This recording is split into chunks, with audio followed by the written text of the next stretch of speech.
अस्सलाम वालेकुम। आज हम डिस्कस करेंगे एक्सरसाइज 1.2। इसका क्वेश्चन 1 है।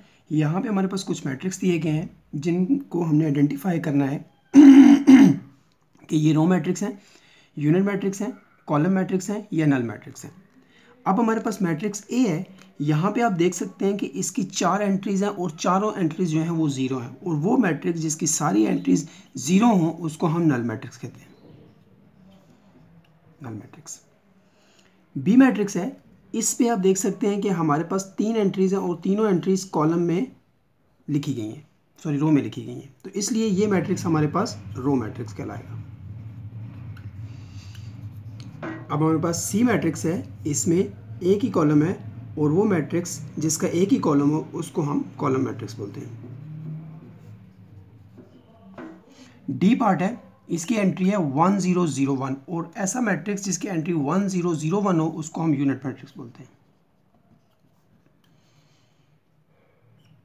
ई हमारे पास एक मैट्रिक्स है और इसकी एंट्री एक ही है और वो ज़ीरो है, तो इसका मतलब है ये नल मैट्रिक्स हुआ हमारे पास।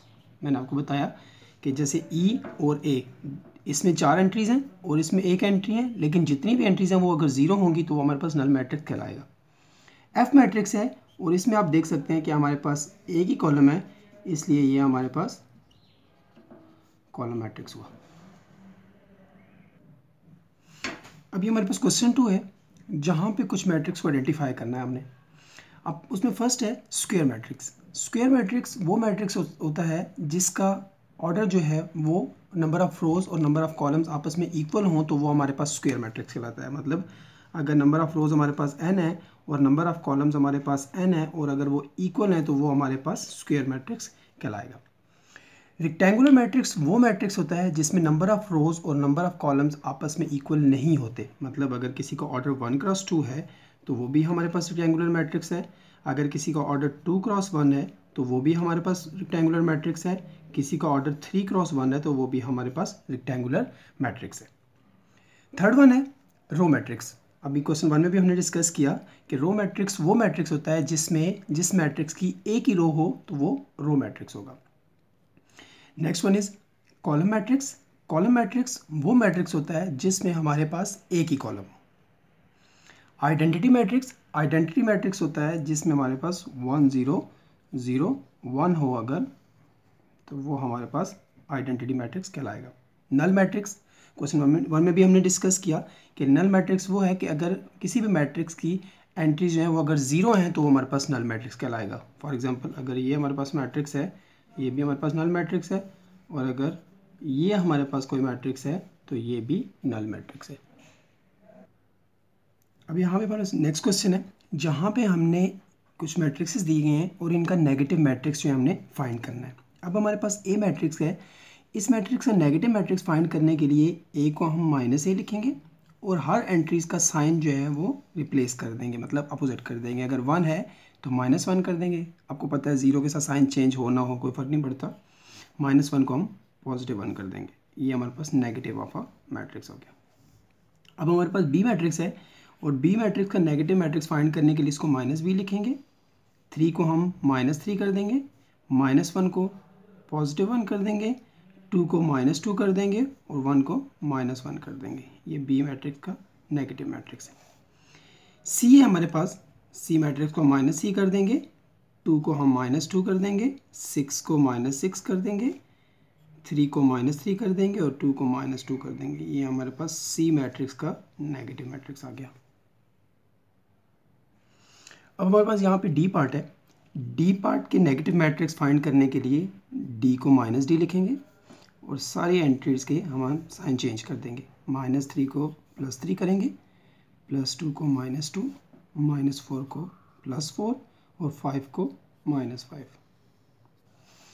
ई मैट्रिक्स है। इसका नेगेटिव मैट्रिक्स फाइंड करने के लिए हम +1 है तो -1 हो जाएगा, -5 को +5, +2 को -2 और 3 को -3। ये ई मैट्रिक्स का नेगेटिव मैट्रिक्स आ गया। क्वेश्चन 5 है हमारे पास। यहाँ पे मैट्रिक्स का हमने ट्रांसपोज फाइंड करना है।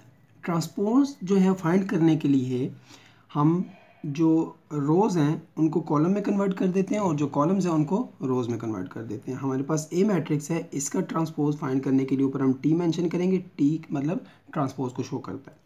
अभी देखिए हमारे पास यहाँ पे एक रो है, तो इस मैट्रिक्स को हम उठा के, कॉलम मैट्रिक्स है सॉरी, हमारे पास इसको उठा के हम रो मैट्रिक्स में कन्वर्ट कर देंगे।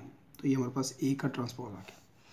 अब बी मैट्रिक्स है, बी का ट्रांसपोज फाइंड करने के लिए जैसा कि आप देख सकते हैं हमारे पास एक ही रो है, तो इस रो को हम कॉलम में कन्वर्ट कर देंगे। तो ये हमारे पास आ जाएगा 5, 1 और -6, मतलब रो को हमने कॉलम में कन्वर्ट कर दिया और कॉलम को रो में कन्वर्ट कर दिया। अब हमारे पास सी मैट्रिक्स है, सी का ट्रांसपोज फाइंड करने के लिए देखें हमारे पास फर्स्ट रो को हम फर्स्ट कॉलम में कन्वर्ट करेंगे, सेकेंड रो को हम सेकेंड कॉलम में कन्वर्ट करेंगे और थर्ड रो को हम थर्ड कॉलम में कन्वर्ट करेंगे। ये हमारे पास सी मैट्रिक्स का ट्रांसपोज आ गया। अब हमारे पास डी पार्ट है, डी पार्ट का, डी मैट्रिक्स का ट्रांसपोज लेने के लिए हम डी के ऊपर टी लिखेंगे। टी जैसे हम के मैंने आपको बताया ट्रांसपोज को शो करता है। फर्स्ट रो को हम फर्स्ट कॉलम में मेंशन करेंगे और सेकंड रो को हम सेकंड कॉलम में मेंशन करेंगे। ई मैट्रिक्स है, ई का ट्रांसपोज क्या हो जाएगा हमारे पास 2, 3, -4, 5, मतलब फर्स्ट रो को फर्स्ट कॉलम में और सेकंड रो को सेकंड कॉलम में। एफ मैट्रिक्स आ गया, इसका ट्रांसपोज फाइंड करने के लिए 1, 2, 3, 4। अब हमारे पास यहाँ पे क्वेश्चन नंबर 6 है, जिसमें हमें दो मैट्रिक्स दिए गए हैं, ए मैट्रिक्स और बी मैट्रिक्स। अब इसका फर्स्ट पार्ट है कि हमने ए ट्रांसपोज का अगर हम ट्रांसपोज लें तो क्या वो ए के इक्वल आएगा कि नहीं, ये हमने वेरीफाई करना है। अब देखिए हमारे पास ए मैट्रिक्स है 1, 2, 0, 1, ये आ गया। सबसे पहले इसका ट्रांसपोज ले लें। इस मैट्रिक्स का ट्रांसपोज जब हम लेंगे तो हमारे पास आ जाएगा 1, 2, क्योंकि ये रो हमारे पास इस कॉलम में कन्वर्ट हो जाएगी और सेकेंड रो जो है हमारे पास सेकेंड कॉलम में कन्वर्ट हो जाएगी। अब ए ट्रांसपोज का दोबारा ट्रांसपोज लेना है, ठीक है। फर्स्ट रो फर्स्ट कॉलम में कन्वर्ट हो जाएगी और सेकंड रो हमारे पास सेकंड कॉलम में कन्वर्ट हो जाएगी। अगर इसको हम देखें तो ये हमारे पास वापस वही मैट्रिक्स आ गया, मतलब ए ट्रांसपोज का अगर हम दोबारा ट्रांसपोज लें तो हमारे पास ये वही मैट्रिक्स आ जाता। So left hand side equal to right hand side, mean A transpose का अगर हम ट्रांसपोज लेंगे तो वो हमारे पास ए मैट्रिक्स दोबारा वापस आ जाएगा। अब हमारे पास इस एक्सरसाइज का लास्ट पार्ट है कि बी ट्रांसपोज का दोबारा ट्रांसपोज लेंगे तो वो बी मैट्रिक्स के इक्वल आ जाएगा। ये हमारे पास मैट्रिक्स की प्रॉपर्टी है कि किसी मैट्रिक्स का ट्रांसपोज लेके उसको दोबारा ट्रांसपोज लें तो वही मैट्रिक्स हमारे पास वापस आ जाता है। अब आपको पता है कि बी मैट्रिक्स है हमारे पास 1, 1, 2, 0। सबसे पहले हम क्या करेंगे, इसका ट्रांसपोज लेंगे। इसका ट्रांसपोज लेंगे तो हमारा जाएगा 1, 1, 2, 0, मतलब फर्स्ट रो फर्स्ट कॉलम में कन्वर्ट हो जाएगी और सेकंड रो जो है हमारे पास सेकंड कॉलम में कन्वर्ट हो जाएगी। अब बी ट्रांसपोज का दोबारा हमने ट्रांसपोज लेना है, ठीक है। तो आपको पता है कि हमारे पास फर्स्ट रो जो है वो फर्स्ट कॉलम में कन्वर्ट हो जाएगी और सेकंड रो जो है हमारे पास सेकंड कॉलम में कन्वर्ट हो जाएगा। अगर इस मैट्रिक्स को और इस मैट्रिक्स को बी मैट्रिक्स दोबारा देखें तो ये हमारे पास इक्वल आता है। सो हमारे पास क्या प्रूव होता है, left hand side equal to right hand side. Left hand side का क्या था, बी ट्रांसपोज का ट्रांसपोज लिया तो हमारे पास वो बी मैट्रिक्स वापस आ जाएगा। ये मैंने आपको बताया कि मैट्रिक्स की प्रॉपर्टी है कि किसी मैट्रिक्स अगर ट्रांसपोज लेके उसको दोबारा ट्रांसपोज लेंगे तो हमारे पास वही मैट्रिक्स जो फर्स्ट वन था वो वापस आ जाएगा। ये हमारे पास मैट्रिक्स की प्रॉपर्टी है। जैसे कि दोनों पार्ट थे, पहला पार्ट था कि ए ट्रांसपोज का ट्रांसपोज लिया तो हमारे पास ए मैट्रिक्स वापस आ गया एज इट इज़। इसी तरह बी पार्ट था कि बी मैट्रिक्स का अगर हम ट्रांसपोज लेंगे और उसका दोबारा अगर अगेन ट्रांसपोज लेंगे तो वो हमारे पास वही मतलब बी मैट्रिक्स वापस आ जाएगा। Thank you so much.